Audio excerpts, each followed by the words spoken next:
तपाई यतिखेर हेर्दै हुनुहुन्छ त्रिशुली खबर टिभी। 24 घण्टा ताजा खबरको लागि हाम्रो च्यानललाई सब्स्क्राइब गर्नुहोला, नजिक रहेको बेल आइकन दबाई हामीसँग जोडिनुहोला।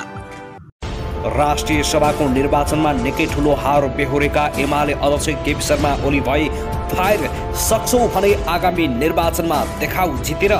कोरोना संक्रमित ओली सार्वजनिक कार्यक्रममा सहभागी। ओली निवास अघिबाट राष्ट्रिय युवा संघले सुरु गर्यो सातव्यापी रक्तदान अभियान। युवा संघको सातव्यापी रक्तदान अभियान सुरुमा एमाले अध्यक्ष ओली पनि पुगे।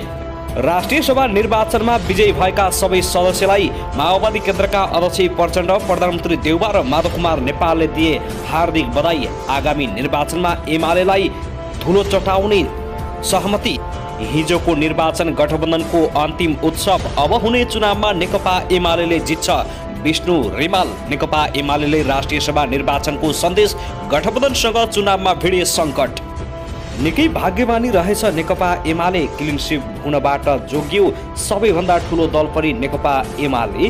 काङ्ग्रेसभित्र यसरी बलियो बन्दैछ सम्भावित चुनावी गठबन्धन विरुद्धको मत। र राष्ट्रिय सभाको निर्वाचनबाट निकै ठूलो हार बेहोरेका एमाले अध्यक्ष केपी शर्मा ओलीको अन्तिम घोषणाले गठबन्धन सरकारमा निकै ठूलो भूकम्प। अब हेर्नुहोस् पुरा समाचार।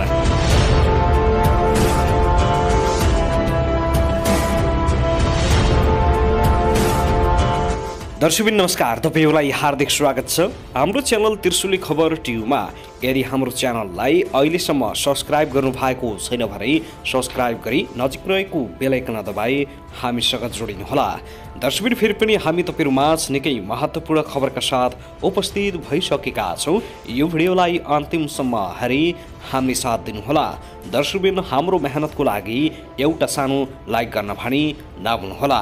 कहाँ हेर्दै हुनुहुन्छ, के भन्न चाहनुहुन्छ, आफ्नो मनमा लागेका प्रतिक्रिया अवश्य पनि कमेन्ट गर्न नभुल्नुहोला। दर्शकबिन आउनुहोस् अब पहिलो खबरतर्फ लागौं। केपी शर्मा ओली नेतृत्वको नेकपा एमालेका नेता विष्णु रिमालले बुधबार सम्पन्न राष्ट्रिय सभा सदस्यको निर्वाचन सत्ता गठबन्धनका लागि अन्तिम उत्सव भएको टिप्पणी गरेका छन्। एमाले पराजित भएपछि विभिन्न टिक्का टिप्पणी भइरहेका बेला ओलीपछि नेता रिमाल प्रतिरोधमा उत्रिएका हुन्। उनले सामाजिक सञ्जाल ट्विटरमा यस्तो लेखेका छन्। पर्मुप्रतिपक्षी दल नेकपा एमालेलाई राष्ट्रिय सभा निर्वाचन मार्फत थप क्षति भएको छ। केन्द्रीय र सबै प्रदेश सरकारको नेतृत्वबाट बाहिरिएर सङ्कटमा परेको एमालेले राष्ट्रिय सभाको निर्वाचनमा पनि विभाजनको थप क्षति बेहोरेको हो। बुधबार भएको राष्ट्रिय सभा निर्वाचनमा एमालेबाट विभाजित भएर बनेको एकीकृत समाजवादी सहित सत्ता गठबन्धनका दलहरू नेपाली काङ्ग्रेस, नेकपा माओवादी केन्द्र, जनता समाजवादी पार्टी र राष्ट्रिय जनमोर्चाले जित हासिल गर्दा एमाले 6 वटा प्रदेशमा पराजित हुनु पारेको छ। एमालेका तर्फबाट 8 सीट रिक्त हुन लागेकोमा 7 वटामा पराजित भएकोले एमाले प्रदेश 1 भने खाता खोल्न सफल भएको छ। अब एमालेसँग राष्ट्रिय सभामा 16 जना सांसद रहेका छन्।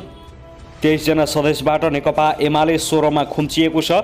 प्रमुख प्रतिपक्षी दल भए पनि एमाले राष्ट्रिय सभाको ठूलो दल कायमी रहेको छ। बुधबार 19 सदस्यका लागि भएको निर्वाचनमा 18 जना गठबन्धनका र 1 जना मात्रै एमालेका निर्वाचित भए।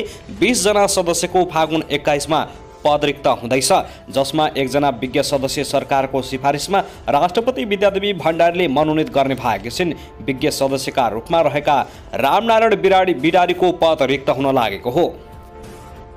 दर्शकबिन त्यसैगरी राष्ट्रिय सभामा बुधबारको निर्वाचन परिणामसँगै शक्ति सन्तुलन बदलिएको छ। संघ र प्रदेश सरकारबाट बाहिरिएर कमजोर बन्दै गएको नेकपा एमालेलाई राष्ट्रिय सभा निर्वाचनमा थप ठूलो क्षति पुगेको छ। राष्ट्रिय सभामा तत्कालीन नेकपा झण्डै 2/3 बहुमतमा रहेकामा पछिल्लो निर्वाचनपछि एमाले अध्यक्ष बाहेक 16 सीटमा झरेको छ। सत्ता गठबन्धनले करिब 2/3 जुटाएको छ।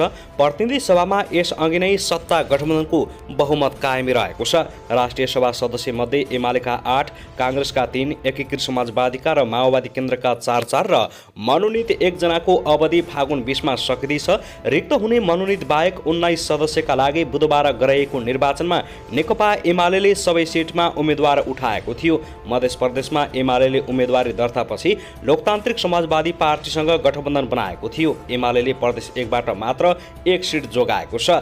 सत्तारूढ गठबन्धनमा भएको फ्लोर क्रसका कारण त्यहाँ एमाले उम्मेदवार विजय भएका हुन्। गठबन्धन बनाउन सबैभन्दा बढी फाइदा काङ्ग्रेस, जनता समाजवादी र जनमोर्चालाई भएको छ। काङ्ग्रेसबाट 6 निर्वाचित भएका छन्। योसँगै राष्ट्रिय सभामा काङ्ग्रेस सांसदको सङ्ख्या 10 पुगेको छ, जसको जसपाको यसअघि 1 सिट पनि थिएन, अहिले भने 1 सिट जोडिएको छ। त्यस्तै राष्ट्रिय सभामा 0 प्रतिनिधित्व रहेको जनमोर्चाले समेत 1 सिट हासिल गरेको छ। राष्ट्रिय सभामा जनमोर्चा 27 वर्षपछि प्रवेश गरेको हो। तत्कालीन प्रधानमन्त्री केपी शर्मा ओलीले दोस्रो पटक 2078 जेठ 8 मा प्रतिनिधि सभा विघटन गरेपछि जनमोर्चा गठबन्धनमा सामेल भएको हो। बुधबार भएको चुनावमा काङ्ग्रेस, माओवादी, एकीकृत समाजवादी, जनता समाजवादी पार्टी र राष्ट्रिय जनमोर्चाले साझा उम्मेदवारी दिएर विजयी भएका छन्। त्यसैगरी नेकपा माओवादी केन्द्रका अध्यक्ष पुष्पकमल दाहाल प्रचण्डले राष्ट्रिय सभा निर्वाचनमा निर्वाचित सबै सत्ता गठबन्धनका उम्मेदवारलाई बधाई दिएका छन्। निर्वाचनमा 19 मध्ये 18 स्थानमा गठबन्धनका उम्मेदवार विजयी भएका छन्। प्रचण्डले सामाजिक सञ्जाल मार्फत भनेका छन्, आज सम्पन्न राष्ट्रिय सभाको निर्वाचनमा वाम लोकतान्त्रिक गठबन्धनको तर्फबाट विजय प्राप्त गर्नुहुने सम्पूर्ण उम्मेदवारहरूलाई हार्दिक बधाई तथा शुभकामना दिन चाहन्छु। त्यसैगरी यता भने नेकपा माओवादी केन्द्रका नेता वर्षमान पुन चीनबाट स्वास्थ्य उपचारपछि फर्किए लगतै महासचिवको चर्चा सुरु भएको छ। माओवादीले आगामी 27 माघमा बस्ने बैठकमा पदाधिकारी टुङ्गो लगाउने तयारी गरेपछि महासचिवका दावेदार नेताहरूले मुख खोल्न थालेका हुन्। पोषमा 1 सातासम्म चलेको 8औं महाधिवेशनले पुष्पकमल दाहाल प्रचण्डलाई नै पुनः अध्यक्ष घोषणा गर्दै सकिएको थियो। महासचिवको दावी गरिरहेका पुनले फर्किएपछि पार्टी पदाधिकारी टुङ्गोमा पुर्याउने माओवादीले आन्तरिक तयारी थालेको छ। गत शनिबार अध्यक्ष प्रचण्डले एक परिपत्र जारी गरी केन्द्रीय समितिलाई पूर्णतासहित कार्यविभाजन गर्ने बताएका थिए। चीनबाट फर्किने क्रममा त्रिभुवन अन्तर्राष्ट्रिय विमानस्थलमा पत्रकारसँग कुरा गर्दै उनले भनेका थिए, सहमति जुट्न सकेन भने प्रक्रिया होस्, त्यसमा म फेस गर्न चाहन्छु। पार्टी अध्यक्ष र नेताहरूलाई मैले उतिबाट पनि भनेको थिएँ। मलाई विश्वास छ पार्टीले सहमतिमै टुङ्गो लगाउनेछ। महासचिवमा मेरो उम्मेदवारी स्वाभाविक हो। माओवादीमा 1 अध्यक्ष, वरिष्ठ उपाध्यक्ष, 7 जना उपाध्यक्ष, 1 जना महासचिव, 2 जना उपमहासचिव, 3 जना सचिव र 1 जना कोषाध्यक्ष रहने प्रावधान रहेको छ। दर्शमी त्यसैगरी मध्य प्रदेशका प्रदेश सांसद अशोक यादव सवार गाडीमा जनमतका कार्यकर्ताले तोडफोड गरेका छन्। राष्ट्रिय सभा सदस्यको निर्वाचनमा मतदान गर्न जाँदै गरेका यादवको गाडीमा जानकी मन्दिर अगाडि तोडफोड भएको हो। सांसद यादवको हातमा समेत चोट लागेको छ। यादव प्रदेश मामिला संसदीय समितिका सभापति हुन्। प्रदेश सभाले उपलब्ध गराएको गाडीमा तोडफोड भएको हो। यसअघि जनकपुरमा जनमत पार्टीका कार्यकर्ता र प्रहरीबीच झडप भएको थियो। राष्ट्रिय सभाको मध्य प्रदेशको मतदान स्थल नजिक जनमत पार्टीका कार्यकर्ता र प्रहरीबीच निकै ठूलो झडप भएको हो। महेन्द्र नारायण निधि स्मृति प्रतिष्ठानतर्फ जनमत पार्टीका कार्यकर्ताहरू बाँसको भाटा लिएर जान खोज्दा प्रहरीसँग झडप भएको हो। प्रहरीले असुर ग्यास प्रहार गरेर भिडलाई तितर-बितर गरेको जिल्ला प्रहरी कार्यालय धनुषाका प्रहरी नायब उपरीक्षक दीपक रायले जानकारी दिएका छन्। प्रदर्शनकारीहरूको संख्या बढ्दै गएपछि जनकपुरमा व्यापक प्रहरी परिचालन गरिएको जिल्ला प्रहरी कार्यालय धनुषाले जनाएको छ। त्यस्तै जनमतका कार्यकर्ताले हरिवन नगरपालिकाका मेयर गणेश परसाई सवार गाडीमा समेत तोडफोड गरेको जनाएको छ। धनुषाका प्रहरी उपरीक्षक वसन्त रजौरेले 2 गाडीमा जनमतका कार्यकर्ताले तोडफोड गरेको बताएका छन्। तोडफोडमा संलग्नलाई प्रहरीले पक्राउ गरेको बताइएको छ। दर्शकबिन त्यसैगरी कोरोना संक्रमण भएकै बेला नेकपा एमालेका अध्यक्ष केपी शर्मा ओली सार्वजनिक कार्यक्रममा सहभागी भएको पाइएको छ। अध्यक्ष ओली पार्टी निकट युवा सङ्घ नेपालले बुधबार भक्तपुरमा आयोजना गरेको रक्तदान कार्यक्रममा सहभागी भएका हुन्। अध्यक्ष ओलीको शनिबार गरेको परीक्षणमा आइतबार आएको रिपोर्ट कोरोना पोजिटिभ आएको थियो।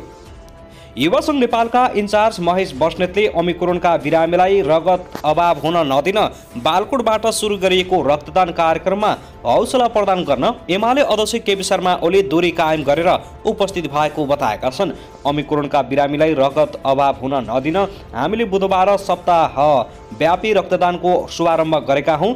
त्यही सन्दर्भमा अध्यक्षज्यूले पनि स्वास्थ्य लाभको कामना गरेर कार्यक्रमको शुभारम्भ बालकोटबाट भएको हो। प्रतिनिधि सभा सांसद समेत रहेका बस्नेतले भने हौसला दिनका लागि अध्यक्ष दूरी कायम गरेरै एकछिन कार्यक्रममा आउनु भएको हो। अध्यक्ष बस्नेतले दूरी कायम गरेर कार्यक्रममा सहभागी भएको भने पनि सार्वजनिक तस्विरमा भने त्यस्तो देखिँदैन। उनले अध्यक्ष ओलीको स्वास्थ्य अवस्था सुधार भइरहेको भन्दै संक्रमण नेगेटिभतर्फ उन्मुख रहेको समेत औलाएका छन्।